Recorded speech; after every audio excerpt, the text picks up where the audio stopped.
Hello everyone, स्वागत है आपका डायनेमिक लर्निंग पॉइंट के यूट्यूब चैनल पर। मैं शिवम लेकर आया हूँ some basic concept of chemistry की दूसरी वीडियो, चैप्टर नंबर 1। तो आइए शुरू करते हैं हमारा अगला कॉन्सेप्ट।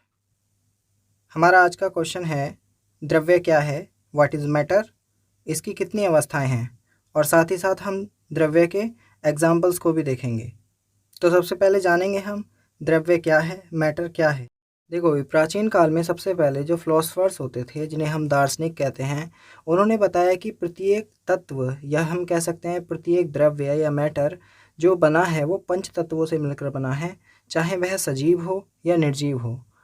सजीव और निर्जीव के बारे में आप जानती हैं, एक लिविंग कहते हैं और एक नॉन लिविंग, ठीक है। और जो ये पंच तत्व हैं वो हैं क्या? वायु, अग्नि, पृथ्वी, आकाश और जल, ये सब पंच तत्व हैं और इनकी संख्या है 5। प्राचीन काल के बाद फिर आधुनिक काल आया और आधुनिक काल में हमने क्या देखा। अब हम बात कर लेते हैं आधुनिक काल की।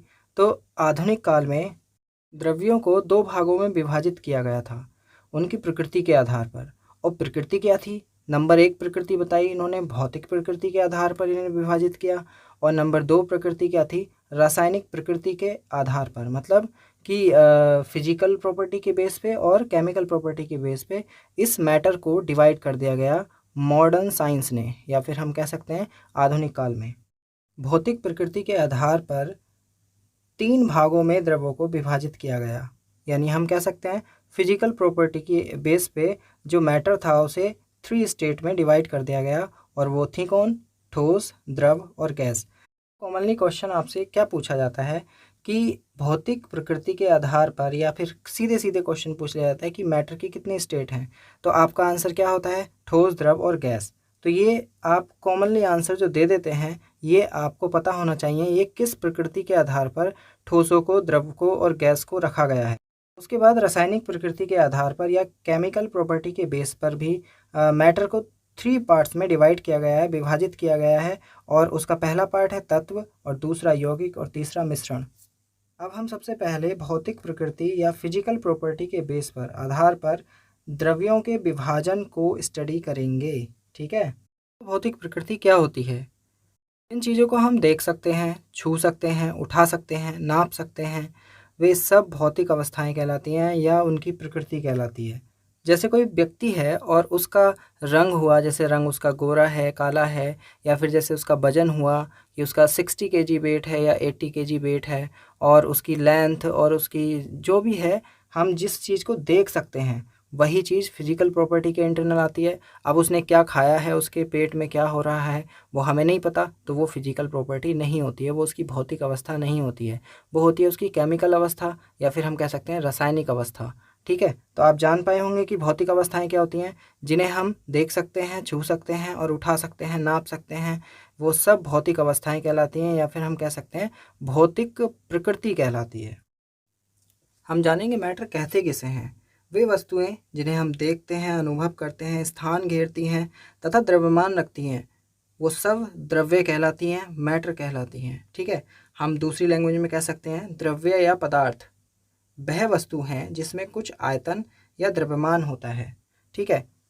यानी matter is any substance that has mass and takes up space by having volume. For example water, air, wood, gold, steel, silver, glass etcetera, ये सब जो हैं वो एग्जाम्पल है मैटर के। यानी हम कह सकते हैं जल, वायु, लकड़ी, सोना, चांदी, स्टील, कांच, ये सब द्रव्य के इंटरनल आते हैं। इसके बाद जानेंगे हम द्रव्य की अवस्थाएं। तो state of matter, state of matter क्या है?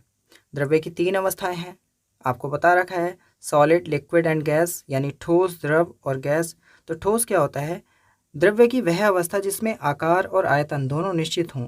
यहाँ पे शेप और वॉल्यूम दोनों क्या रहता है? फिक्स रहता है, तो हम उसे सॉलिड कह देते हैं। जैसे कोई भी वुड है, क्या उसका कोई आकार चेंज कर सकते हैं हम? हाँ, कर सकते हैं, मगर क्या अपने आप उसका हो सकता है? नहीं हो सकता, ठीक है। उसका वॉल्यूम भी क्या रहता है? फिक्स रहता है। दूसरा पॉइंट है हमारा लिक्विड यानी द्रव। द्रव्य की वह भौतिक अवस्था, वह फिजिकल स्टेट जिसमें आयतन तो निश्चित रहता है परंतु उसकी शेप यानी आकार निश्चित ना रहे। अब देखो हम कोई भी जैसे पानी लेते हैं तो पानी को अगर हम ग्लास में कर दें तो वो उसकी शेप ले लेता है, अगर किसी बाउल में कर दें तो वो उसकी शेप ले लेता है। तो द्रव्य की जो शेप है या हम कह सकते हैं आकार, वो तो निश्चित नहीं रह सकता मगर उसका आयतन निश्चित रहता है। लिक्विड के बाद बात करते हैं हम गैस की। तो गैस क्या है? द्रव्य की वह भौतिक अवस्था जिसमें उसके आयतन तथा आकार बर्तन के आयतन तथा आकार के अनुसार बदलते हों।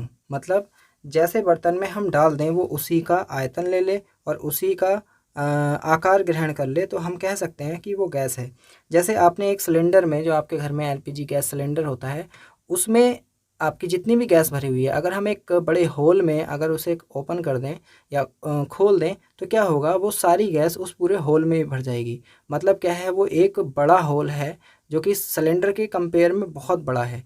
तो गैस क्या है, वो पूरे होल में फैल जाती है। तो यानी जिस बर्तन में हम गैस को रखते हैं वो उसी का आकार ले लेते हैं। तो हमारा अगला क्वेश्चन है, मिश्रण किसे कहते हैं? समांगी और विषमांगी मिश्रण की व्याख्या करते हुए उनमें अंतर स्पष्ट कीजिए। तो सबसे पहले हम इसकी डेफिनेशन देखेंगे कि मिक्सचर होता क्या है, इम्प्योर सब्सटेंस क्या होता है। दो या दो से अधिक तत्वों या यौगिकों को किसी भी अनुपात में मिलाने पर जो अशुद्ध या विषमांग द्रव्य प्राप्त होता है, हम उसी को क्या कह देते हैं? मिश्रण या मिक्सचर या फिर अशुद्ध पदार्थ या फिर इम्प्योर सब्सटेंस। देखो, कोई भी मिश्रण बनाने में जो अवयवी तत्व हों या फिर यौगिक हों वो संयोग नहीं करते हैं, जिसके कारण क्या होता है, जो अवयवी तत्व होते हैं या अवयवी यौगिक होते हैं उनके गुणधर्म उस मिक्सचर के अंदर हमेशा बने रहते हैं और यांत्रिक विधियों के द्वारा इन अवयवी तत्वों को या यौगिकों को अलग अलग भी किया जा सकता है। चलिए अब कुछ उदाहरण देख लेते हैं मिश्रण के। जैसे हम बात करते हैं सबसे पहले ठोसों का मिश्रण क्या क्या हो सकता है। देखो, जितनी भी मेटल्स हैं जो कि मिक्स मेटल बनाई जाती हैं, जैसे एलॉय है, जैसे हम बात कर लें पीतल की, हमारे घर में पीतल के बर्तन होते हैं तो वो कैसे मिक्स मेटल से बनाए गए हैं। हम इन मिक्स मेटल को अलग अलग भी कर सकते हैं। चलिए अगला एग्जाम्पल देखते हैं हम, एग्जाम्पल नंबर 2, ठोस द्रव मिश्रण यानी सॉलिड लिक्विड मिक्सचर। तो सॉलिड लिक्विड मिक्सचर क्या हो सकता है? देखो, जब हम घर में चीनी का घोल बनाते हैं या फिर हम कह सकते हैं शरबत बनाते हैं, ठीक है, तो हम उसमें क्या लेते हैं? पानी लेते हैं और चीनी ले लेते हैं और नींबू वगैरह मिलाते हैं। तो हमारा जो टॉपिक है वो सॉलिड और लिक्विड के मिक्सचर को देख रहा है। तो चीनी का विलयन जो होगा, चीनी को जब हम पानी में घोल लेते हैं या फिर नमक को पानी में घोल लेते हैं, तो यहाँ पे नमक और चीनी क्या है? सॉलिड, और पानी क्या है? लिक्विड है। तो हम इसे कह सकते हैं सॉलिड लिक्विड मिक्सचर। इसके अलावा और भी एग्जाम्पल हैं, जैसे समुद्र का जल। तो समुद्र का जल कैसा होता है? खारा। खारा किसके कारण होता है? नमक के, और नमक क्या है? सॉलिड है। इसके बाद हम आते हैं अगले एग्जाम्पल पे, और हमारा अगला एग्जाम्पल है द्रव द्रव मिश्रण, यानी हम कह सकते हैं लिक्विड लिक्विड मिक्सचर। ये क्या होता है? दूध और जल का मिश्रण। हम अगर बात करें, दूध में अगर पानी मिला दें तो दोनों ही लिक्विड हैं। या फिर हम बात करें अल्कोहल की, अल्कोहल में अगर हम पानी मिला दें तो वो भी क्या है? दोनों लिक्विड हैं। तो हम इन मिश्रणों को कह सकते हैं कि दोनों लिक्विड लिक्विड मिक्सचर हैं। इसके बाद चौथा एग्जाम्पल है हमारा द्रव गैस का मिश्रण। लिक्विड गैस मिक्सचर क्या होता है? जैसे सोडा वाटर बात करें हम, सोडा वाटर कैसे बनता है? जल और कार्बन डाइऑक्साइड दोनों को अगर हम मिक्स कर दें तो बनता है सोडा वाटर। तो ये एग्जाम्पल हो गया हमारा लिक्विड और गैस का। इसके बाद गैस गैस का मिश्रण होता है। तो गैस गैस मिक्सचर क्या होता है? जैसे वायु, वायु की बात करें तो वायु में बहुत सारी गैसें मिक्स होती हैं, ठीक है, तो वो क्या कहलाता है? वायु एक मिक्सचर की कैटेगरी में आता है। जैसे और दूसरा एग्जांपल हो सकता है, जैसे कोल गैस है, प्रोड्यूसर गैस है, ये सब क्या है? दो या दो से अधिक गैसों से मिलकर ही बनती हैं। तो हम इसे कह सकते हैं गैस गैस मिक्सचर। इसके बाद आता है हमारा छठा एग्जाम्पल, और छठा एग्जाम्पल क्या है हमारा? Solid gas mixture. देखो, सॉलिड और गैस का मिक्सचर हम कह सकते हैं जो भी धुआं है। धुएं में क्या होता है? धुएं में कार्बन के बेसिक कण होते हैं और वायु।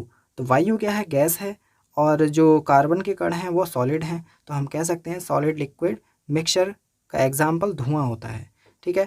और अगला एग्जाम्पल है एयर। तो एयर के बारे में आप जानते ही हैं, एक बहुत बड़ा एग्जाम्पल माना जाता है ये मिक्सचर का। इसमें ऑक्सीजन होता है, नाइट्रोजन होता है, कार्बन डाइऑक्साइड होता है, जल वाष्प भी रहता है, आर्गन भी होता है, और भी बहुत सारी गैसेस और पार्टिकल्स उसमें मिलते हैं। तो सबसे बड़ा एग्जाम्पल हम एयर कह सकते हैं। अगर आपसे कोई पूछता है कि मिक्सचर का कोई एग्जाम्पल बताओ, तो आप सीधे बोल सकते हैं एयर, क्योंकि एयर में बहुत सारी गैसेस होती हैं और इन्हें हम अलग अलग भी कर सकते हैं। इसके बाद बात कर लेते हैं हम मिश्रण के प्रकार, यानी टाइप ऑफ मिक्सचर। मिश्रण कितने प्रकार के होते हैं? हम जानते हैं मिश्रण दो प्रकार के होते हैं। पहला होता है समांगी मिश्रण जिसे हम होमोजीनियस मिक्सचर कह देते हैं, और दूसरा होता है हमारा बिस्मांगी मिश्रण जिसे हम हेट्रोजीनियस मिक्सचर कहते हैं। तो समांगी मिश्रण क्या होता है? होमोजीनियस मिक्सचर, जिस मिश्रण के प्रत्येक भाग के सभी गुण एक समान होते हैं उसे समांगी मिश्रण कह देते हैं। और साथ ही साथ इस मिश्रण में जो भी संगठन होगा, जो भी मॉलिक्यूल्स के संरचना होगी, वो सब एक समान होती है। और मिक्सचर तैयार होने के बाद हम इसके जो मॉलिक्यूल्स हैं, जो संगठन हैं, उसे हम अलग अलग नहीं देख सकते। जैसे अगर हम बात करें, जब आप शरबत बनाते हैं तो पानी के अंदर जब चीनी मिलाते हैं तो चीनी घोलने के बाद या नमक घोलने के बाद क्या आपको चीनी दिखती है? नहीं दिखती है। क्या आपको नमक दिखती है? नहीं दिखती है। तो हम इसलिए कह सकते हैं कि ये समांगी मिश्रण है, ये पूरी तरह उसमें घुल जाता है। इसके और भी बहुत सारे एग्जाम्पल हैं। जैसे मैंने आपको बताया कि अल्कोहल में अगर पानी मिला दें तो ना ही तो हम अल्कोहल को पहचान सकते हैं, ना ही पानी को, कि इसमें इस अल्कोहल में पानी मिला है या नहीं मिला है। वैसे ही हमारा वायुमंडल है, वायुमंडल में बहुत सारी गैसेस मिली होती हैं, तो हम नहीं पहचान सकते कि किस एरिया में कौन सी गैस ज़्यादा है या कम है। और एक बात, जो समांगी मिश्रण होते हैं, जो होमोजीनियस मिक्सचर होते हैं, उन्हें हम विलयन कह देते हैं। और विलयन के बारे में आप जानती हैं, विलयन क्या होता है कि विलयन के अंदर से दो सब्सटेंस मिलते हैं जिसे हम कह देते हैं ब्लायक और विलेय। विलायक का अमाउंट ज़्यादा होता है, विलेय का अमाउंट कम होता है। जैसे कि हमने पानी में चीनी घोला तो पानी हम ज़्यादा लेते हैं और चीनी कम लेते हैं, तो हमारा क्या तैयार हो जाता है? विलयन। इसके बाद आ जाते हैं हम बिस्मांगी मिश्रण पे, और वो होता है हेट्रोजीनियस मिक्सचर। हम इसे देखेंगे। जिस मिश्रण के प्रत्येक भाग के गुण एक समान नहीं होते उन्हें बिस्मांगी मिश्रण कह देते हैं, और इनकी संरचना एक समान नहीं होती है। जैसे कि पहले वाले में देखा, संरचना समान थी इसके घटक कणों की, मगर इसमें घटक कणों की संरचना बिल्कुल असमान रहती है। जैसे अगर गंधक में हम कोयला मिला दें तो हम उन दोनों पार्टिकल्स को अलग अलग देख सकते हैं। गंधक येलो दिखती है और कोयला हमें काला दिखेगा। उसी के साथ साथ मैंने एक एक्सपेरिमेंट किया है और वो आप देखेंगे। जब हम पानी के अंदर चीनी को मिलाते हैं तो चीनी कुछ ही देर बाद उसमें पूरी तरह डिज़ोल्व हो जाती है और पानी पूरी तरह ट्रांसपेरेंट दिखने लग जाता है। उसके साथ ही साथ अगर हम पानी के अंदर केरोसिन का तेल मिला दें या सरसों का तेल मिला दें तो वो क्या है, एक हेट्रोजीनियस मिक्सचर को इंडिकेट कर देगा। वो उसमें पूरी तरह डिज़ोल्व नहीं हो सकता, वो ऊपर तैरता रहता है। ठीक है, हम चीनी की जगह नमक भी ले सकते हैं। और साथ ही साथ हम एक एक्सपेरिमेंट और कर सकते हैं। अगर हम पानी से भरा गिलास लें, उसमें अगर हम मिट्टी डाल दें या रेत डाल दें तो वो कुछ देर तक तो उसमें घूमता रहेगा और उसके बाद क्या है, वो नीचे बैठ जाता है पीपीटी की फॉर्म में। तो हम उसे कह सकते हैं कि वो एक हेट्रोजीनियस यानी बिस्मांगी मिश्रण को इंडिकेट कर रहा है।